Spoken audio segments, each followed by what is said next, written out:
Smart Business.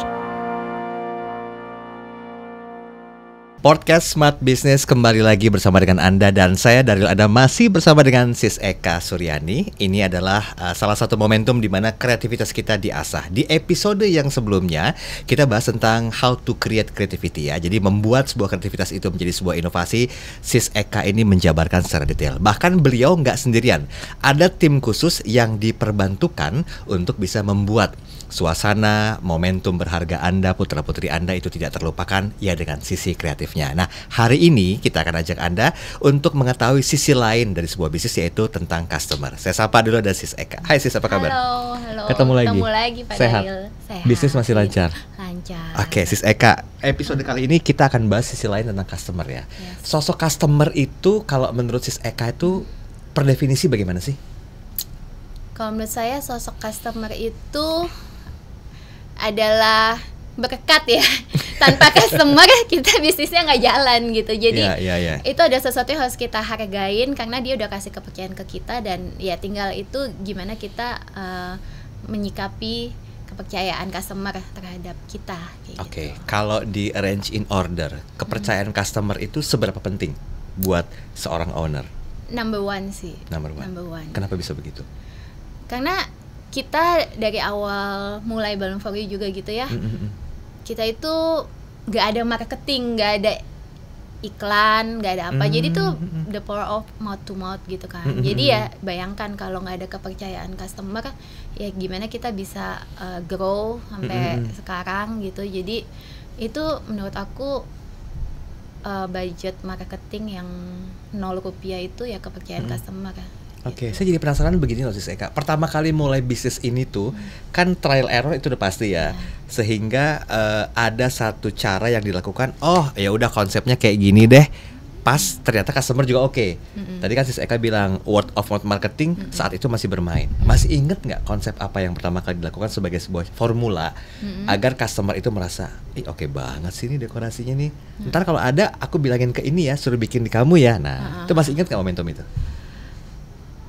Jadi kita selalu kasih mereka gambaran mungkin ya. Jadi sebelum mereka biar kebayang dulu gitu.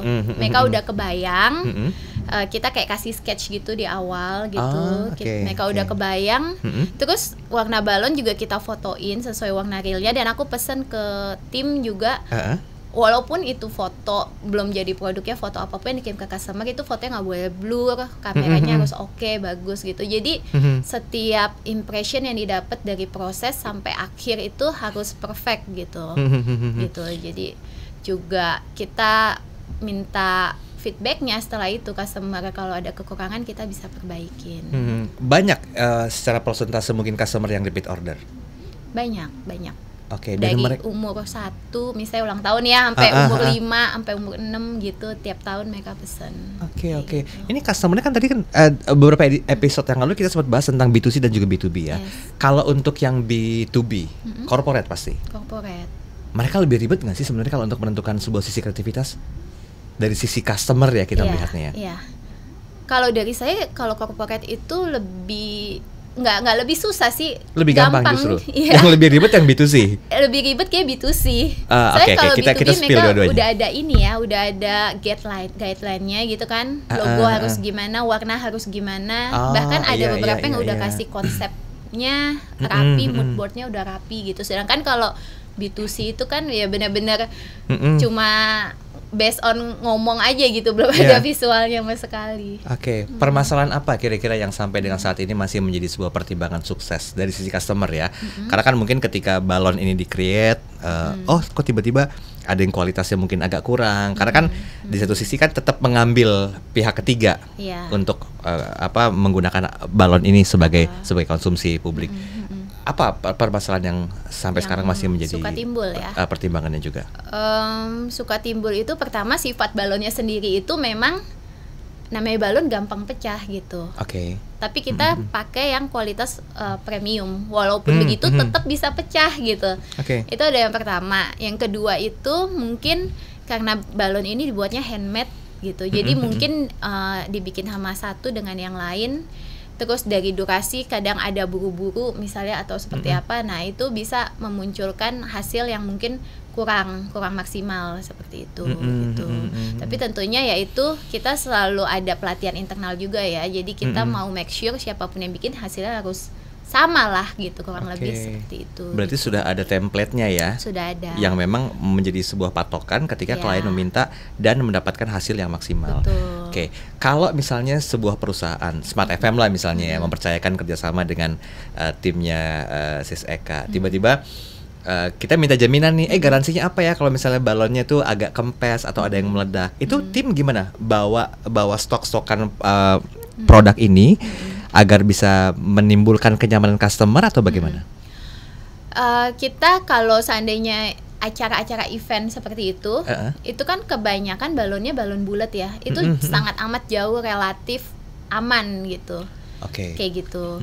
Jadi hampir nggak ada komplain sih di sana, hampir nggak ada komplain. Tapi kalau balon yang seperti kayak gini-gini gitu atau balon foil gitu, itu kita ada garansi 1 jam setelah diterima. Kalau sampai kempes atau pecah, tim kita akan datang buat ganti atau kita kirim baru. Kayak gitu. Jadi kita mau make sure siapapun yang pesan di kita, mereka bisa pakai balon ini sesuai ya, nggak telat. Terus event mereka tuh yang mereka bisa pakai balon kita dengan sempurna kayak gitu. Oh, berarti tidak ada tim yang standby ya selama acara berlangsung untuk mengamankan dekorasi ya? Tidak ada. Oh, jadi jaminannya adalah kepercayaan, tinggal telepon nanti tim datang untuk handle problematika itu. Kita masuk dunia bisnisnya ya, tentang harga nih. Sorry, spill sedikit. Ini yang ada di depan harganya berapa? Ini kita dari 50.000. 50.000. Pertimbangannya apa kira-kira Sis Eka? Kok bisa Sis Eka tiba-tiba ngasih harga dari sekian rupiah gitu? Apa yang jadi pertimbangan? Pertama kita pasti hitung modal. Modal, kemudian kesusahan. Jadi satu bentuk ini nih menghabiskan berapa waktu lah untuk membuatnya. Gitu. Dan yang ketiga, resikonya besar atau enggak gitu. Semakin resikonya besar, kita akan lebih mahal tentunya karena ya itu tadi kita ada jaminan ini. Ya itu kan juga kita perlu ada spare lah buat kasih servis yang terbaik seperti itu. Jadi semakin besar semakin berisiko. Enggak semakin besar, tapi ada produk-produk tertentu mungkin dari jenis balonnya itu resikonya lebih besar gitu. Biasanya terjadi di misalnya aja nih balon helium, tau gak balon helium yang pakai pompa gas itu dia bisa terbang. Nah, tapi balon helium itu sangat amat aman ya, makanya itu harganya sangat mahal, satu tabung sekitar 5 jutaan lah ya gitu. Anggaplah kita ada order 1 balon, tapi balonnya yang besar tapi diisi balon helium gitu. Itu kan sangat mahal harganya gitu kan. Tapi resiko kita juga sangat besar. Misalnya udah kita pompa tiba-tiba pecah. Kita harus bikin baru, atau kita kirim di perjalanan pecah, kita juga bikin baru. Diterima customer pecah, kita gantiin bikin baru. Nah, seperti itu jadinya kita harus kasih spare khusus untuk biaya itu, makanya harga balon yang itu lebih mahal. Oke. Itu dari harga. Tapi kan faktanya harga itu juga ada potensi bersaing dengan kompetitor. Kita nggak menyebutkan kompetitor brandnya apa ya.